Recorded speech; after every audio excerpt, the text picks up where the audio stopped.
Coming up on Primetime News, with Korea's MERS outbreak being the largest outside Saudi Arabia, President Park Geun-hye pledges to set up a new control system to deal with infectious diseases. Amid signs of thawing relations between Korea and Japan, the two neighboring countries are expected to boost cooperation in defense fields. And a top UN human rights official meets with Korean women who were forced into sexual slavery during Japan's colonial rule and promises efforts to resolve their plight. Stay tuned for these stories and more.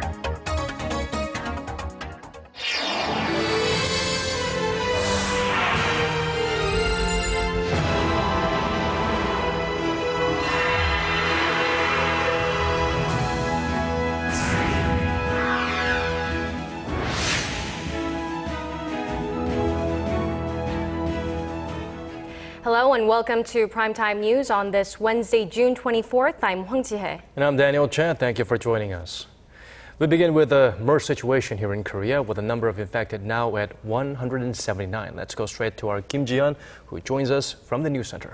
Ji-yeon, health authorities have been releasing a cautious optimism over the outbreak, saying it's kind of saying that the worst is over, but they're now saying it's still too early to say that.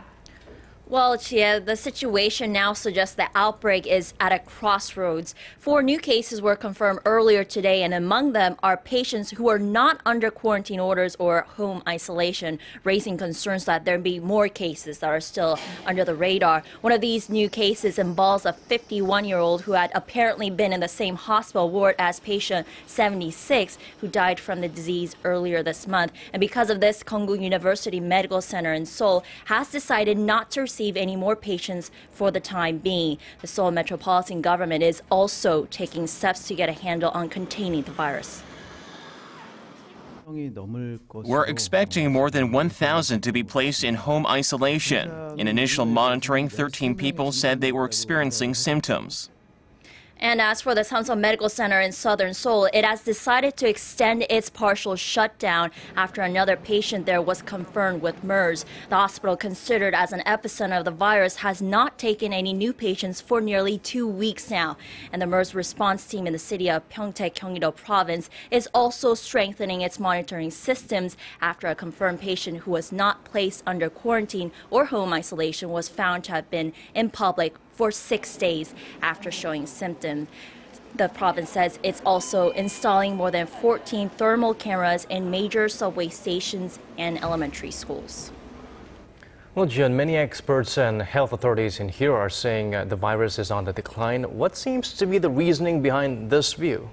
Well, not only are they pointing to the fewer number of cases that are emerging daily, but also the growing number of patients that are being cleared of the virus and discharged from hospitals. And these two factors have somewhat calmed fears about this deadly virus that has no vaccine or cure. And the number of those who have recovered has steadily increased to 67 people so far, which is more than double the number of MERS-related deaths in Korea. And in regions outside of Seoul and Gyeonggi-do Province, a number of people are expected to be released from quarantine or home isolation as their 2-week incubation period is almost over. In the city of Daejeon, the Konyan University Hospital and Daecheong Hospital are expected to lift lockdown measures by Friday, as no new patients have emerged during its 2-week incubation period. And in the southernmost island of Jeju, 13 people have been released from home isolation, while 43 others are expected to be released tomorrow. Back to you guys. All right, thank you so much for that report, Jian.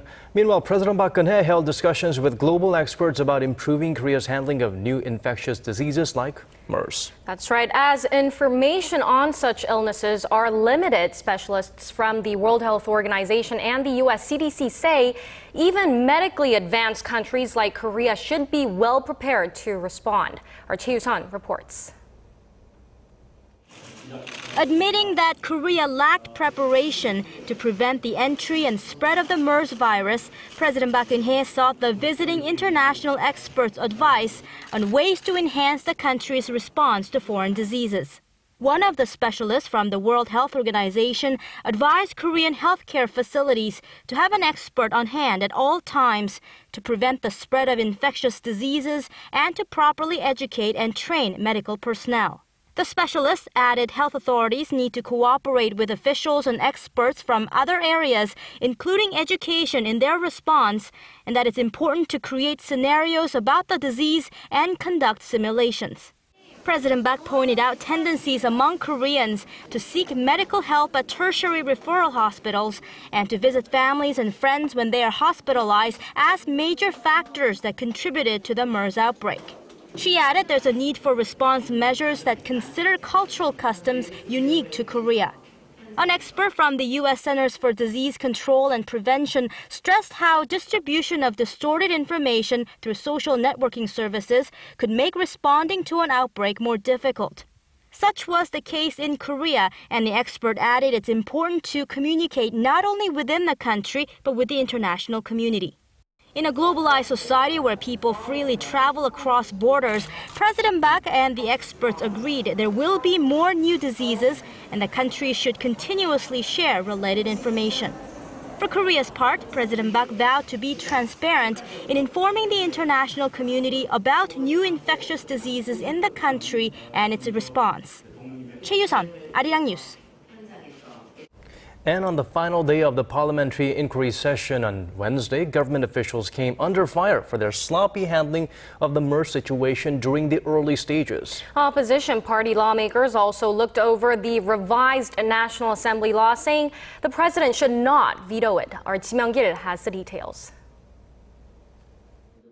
Ruling Saenuri Party lawmakers blamed the government for not being alert, despite the fact that Korea's Centers for Disease Control and Prevention was aware of the dangers of MERS a year ago. Korea's CDC warned about MERS last December. They even held a forum on contagious disease years ago. Now MERS is in Korea. What are you going to do about this? The Health Ministry has its own manual to counter the spread of infectious disease, based on which our Public Safety Ministry has also created a manual to deal with the current spread of virus. The National Assembly plans to vote on a set of MERS bills Thursday that propose financial support for MERS patients and people suspected of being infected with the virus, as well as a revised healthcare law. According to the revised law, the government must release a list of patients suffering from contagious diseases with information regarding their travel routes and the hospitals they visited tracked on a real-time basis. Lawmakers also questioned Prime Minister Hwang Ji-hye on his thoughts about the revised parliamentary law. What do you think about this? From a legal perspective, we would have to conduct a more thorough assessment on whether the revised parliamentary law violates the constitutional separation of powers among the three branches of government. This controversial law is awaiting President Park Geun-hye's approval, but she has threatened a veto as it empowers lawmakers to request changes to government ordinances. Political analysts predict that President Park will veto the revised law in the coming days, even as soon as Thursday. Ji Myung-gil, Arirang News. Moving on to the local economy scrambling to cope with the MERS impact. While citing the outbreak as one of the lingering uncertainties that may hurt the country's growth, the top central banker says spending may be on track to returning to normal levels. And our Shin Se-min has this story. Korea's central banker Lee Ji-hye thinks the unfavorable effects of the MERS fallout on domestic demand might be fading. Ahead of a meeting with local economists on Wednesday, the Bank of Korea governor said the weekly consumption data showed that while the figures slipped on an on-year basis, the extent of the drop has fallen compared to the first and the second weeks of the outbreak, offering a glimmer of hope that the MERS impact is weakening. For one, Korea's Shinsegae department store saw sales drop 4.5% last week after a drop of nearly 9% in the first week of June. But a smaller drop in consumer spending may not be a promising sign for the Korean economy, as the consumption data isn't the only indicator of the effects. It may be a little too early to say that the negative effects of MERS is tapering off. It's uncertain how big the impact may be, depending on the remaining period. Already, the central bank cut its key rate to 1.5% this month, a record low to buffer the economy from troubles caused by the virus. The government has also rolled out plans to support struggling sectors by allocating funds and delaying tax audit schedules. The Finance Ministry is still considering whether to issue a supplementary budget by the end of this month to help bolster the flagging economy, as Finance Minister Park Geun-hye noted Monday that the spread of the virus has significantly subdued demand. Shin Se-min, Arirang News.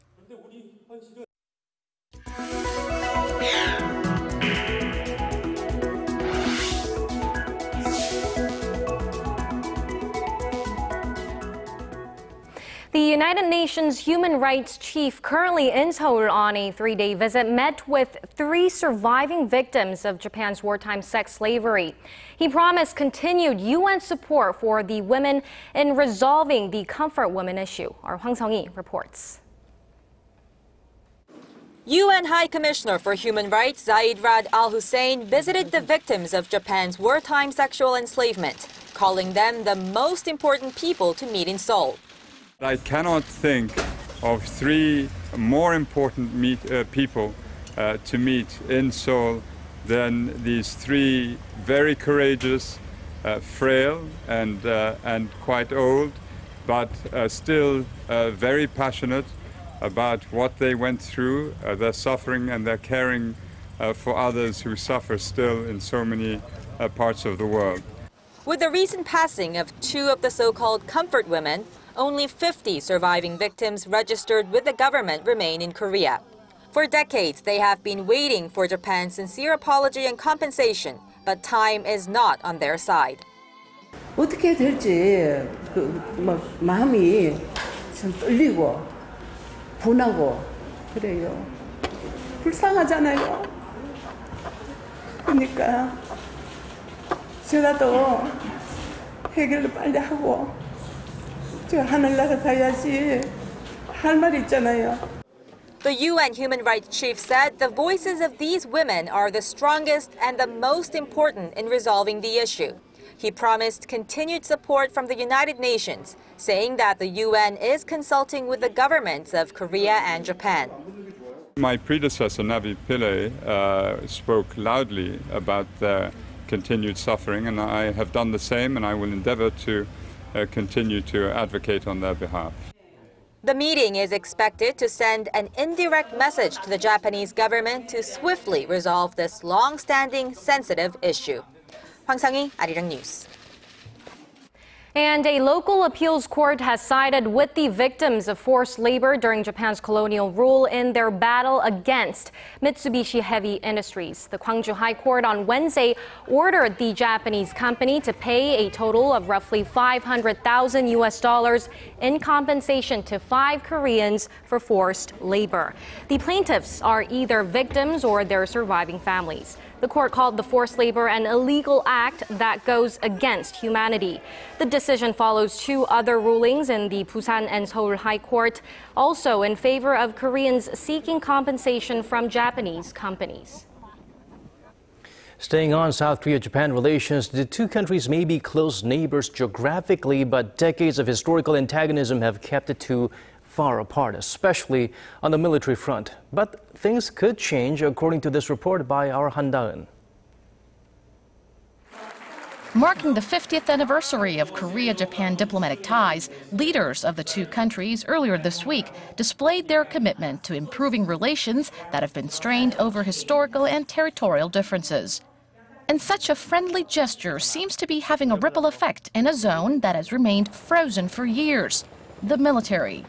According to multiple government sources, the 2 nations are expected to increase military exchanges, starting with bilateral working-level defense talks set for this fall.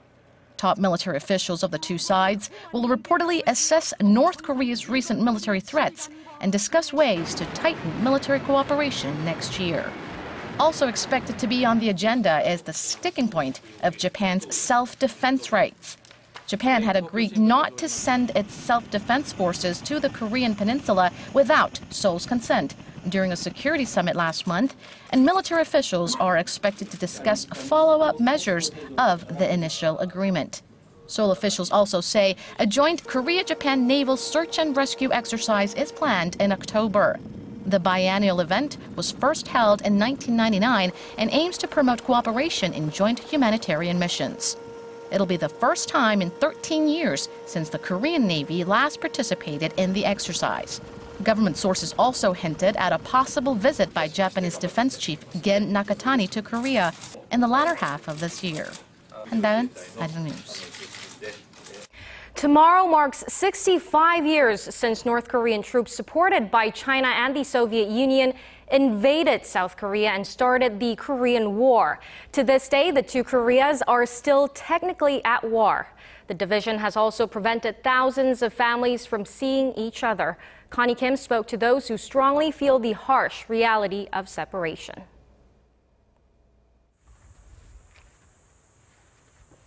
About 1.5 kilometers from where I'm standing is North Korean territory. It seems close, but it's been like another world for more than 60 years, as Korea is still the world's only divided country. The Korean peninsula remains visibly split by heavily secured barbed wire fences that stretch nearly 250 kilometers across a general outpost, the buffer zone between the south and the north. It stands as a disheartening symbol of the country's separation ever since the armistice agreement was signed in 1953. Nam Tae-wan, like his father, has been guarding Korea's demilitarized zone. My grandfather participated in the Korean War and my father served at the GOP, so I feel a strong sense of responsibility to guard the borderline. The reality that families torn apart by the war remain separated even though they live on the same land is still hard to accept to this day. Hyung Sun-bong, who for the past 41 years has been living in the Unification Village, located just behind the DMZ, says this is the closest she can get to her hometown in North Korea. I moved here because I wanted to be close to the north, but time has passed by so quickly, I don't know if the two Koreas will reunify before I die. Fleeing with her uncle to the south the year after the war broke out, she never imagined she would ever see her parents, her brothers, and sisters again. If reunification comes, I want to go visit my hometown first. I don't know if I'll find my younger brothers there, but I want to walk the streets of my village. I can still vividly remember the roads of my town. More than 129,000 South Koreans are registered as having separated families in the north. Only about half are still alive today, desperately waiting to see their loved ones one last time. Connie Kim, Arirang News, Paju. Let's shift gears now. More than 140 countries at this year's World Expo in Milan promoted their food culture and to raise awareness about nutritional problems. Korea had a chance to shine by displaying the best culinary delights the country has to offer as well. Our Na Young-kyung reports. The flags of Korea and Italy are raised, declaring the National Day of Korea at the 2015 Milan World Expo. This year, under the theme of Feeding the Planet, Energy for Life, the focus is on sharing innovative ideas, and Korea has been doing its share by suggesting Korean food, or 한식, as an exemplary solution for a sustainable future. 한식 brings with it not only the Latin principle of a healthy mind in a healthy body, but also the ability to evolve over time to adapt to different needs and criteria of sustainability. The Korea Pavilion at the Expo has built up a reputation as being a spectator favorite. It has attracted an average of 13,000 visitors a day since its opening in May, surpassing the 500,000 mark earlier this month. And with improvements in the pavilion highlighting the country's unique reform movements to overcome poverty, Korean officials hope to help the global community sustain food security and bring people together.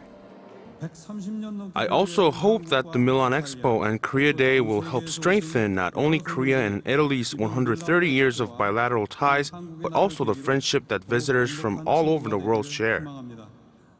Along with the OECD, Korea will also hold a one-day conference here at the Expo on Wednesday local time to discuss the importance of food as a crucial link to branding and boosting economic growth through tourism.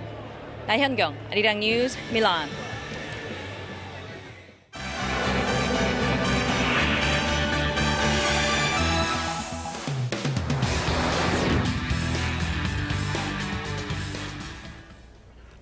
And for the top international headlines, we connect now to our Polly at the News Center. Our focus today, allegations emerge of U.S. spying on French leaders, Pakistan's brutal heat wave claims more lives, and Marvel Studios tap its next star to play Spider-Man, and it's not Tobey Maguire or Andrew Garfield. Paul, let's start in France, though. Revelations of the United States wiretapping the nation's head of state have dealt a heavy blow to the trust held between the two countries. How has Paris responded?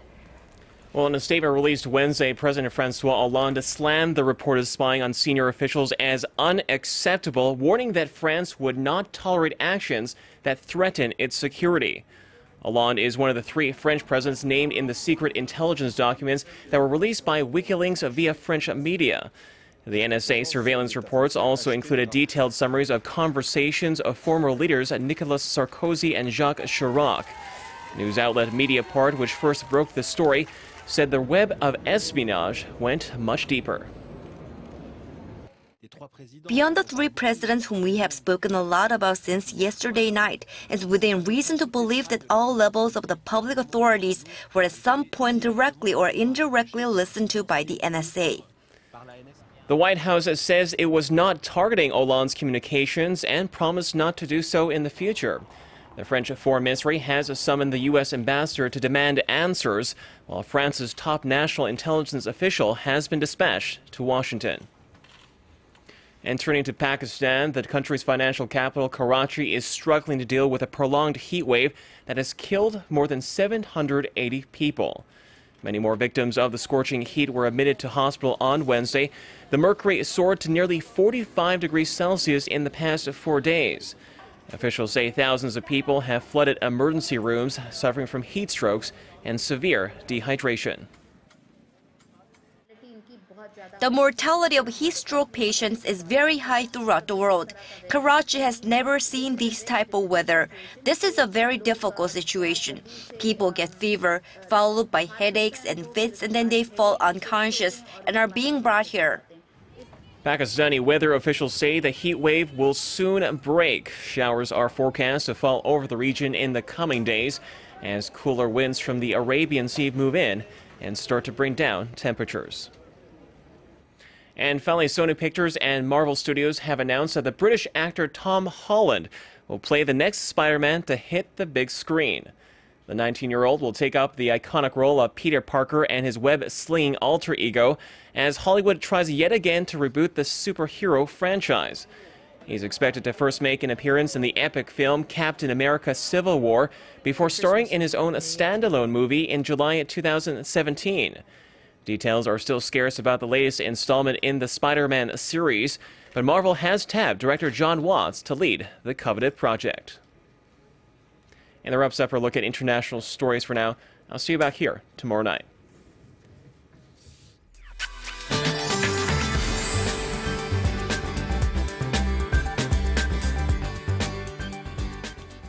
The monsoon has begun. Rain has been hitting Jeju since early this morning and still continues at this hour, and it should gradually travel northward. So tomorrow, southern coastal regions will also get drenched, while northern parts, including here in the capital, can expect to see some rain on Friday. So hopefully we'll get enough precipitation to relieve some of the drought issues, especially in the central regions.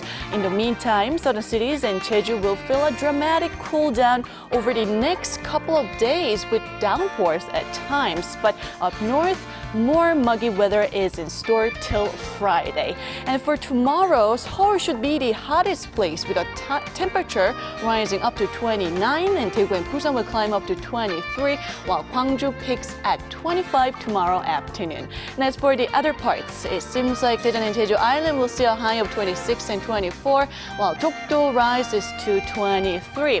Seoul will get a break from the heat wave on Friday with showers and possibly on Saturday as well. But for the most part, it looks like a dry weekend is in store. That's all for the weather. Good night.